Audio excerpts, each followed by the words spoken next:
Okay, another adjustment that could come up in question one then in a company or sole trader account is anything to do with rental income or some other kind of income stream that the company or the business has away from sales from its normal income streams. This is quite a common one that might come up is the rent received. And what you have here actually is rent received is sitting on the trial balance, right on the credit side there, so it's income, and it could be any amount. I just picked amount here, top of my head, 10,000. Okay, and I put a little bit of information here then to kind of guide us what's actually happening here in the question. You could have a year end, say the 31st of December 2023.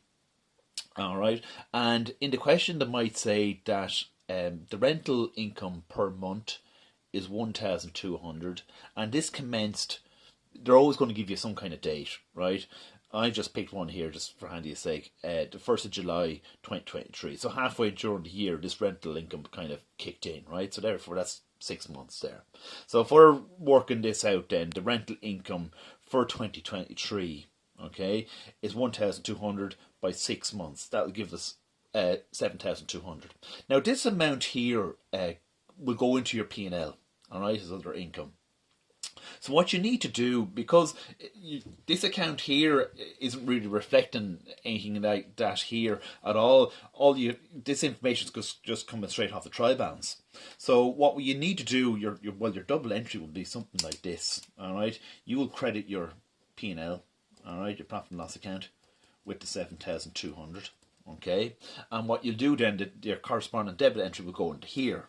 All right, so I'm just going to write P&L 7,200. All right. Now, obviously, what's kind of happened here, or it might be a little bit obvious, is there's actually looks like comparing these two figures that rent has been prepaid. Now, this looks like it's income prepaid. All right.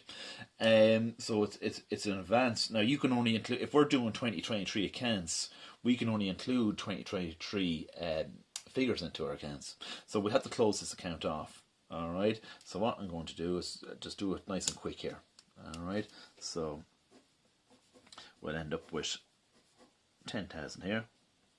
Right. 10,000 here. All I'm doing is taking away 10,000. Right. Minus 7,200, and that will give us 2,800. All right. Now that's your balance. Carry down. So bring it over to the other side. Balance brought down 2,800. All right. Now, as I said before, this is what's happening here is this is rent received in advance or rent received prepaid. Okay. Now your balance, of course, has ended up on the credit side here.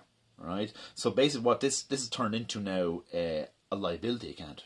Okay. So any income in advance is going to have to go into your current liabilities in your balance sheet. All right, because it's income in advance. It doesn't. It has nothing to do with the year that we're doing. We're doing 2023. All right, and really the figures that we have for 2023 for the income of the rent received is 7,200. It's not 10,000. So some of this is built in maybe for next year. All right, so that's all you need to really do when you see this question is just check the dates. All right, see how many months actually apply to your set of accounts, and multiply whatever the income is per month. Multiply that by the months that you have that you've been given in the question. Straight away, you do that little work. Is kind of very handy if you draw a little profit and loss account, because of course this is the figure that's going to have to go into your profit and loss account, right? So you create your profit and loss account, and you'll debit this rent received account. Okay, from there you'll see very, very quickly then there's a bit of a difference here.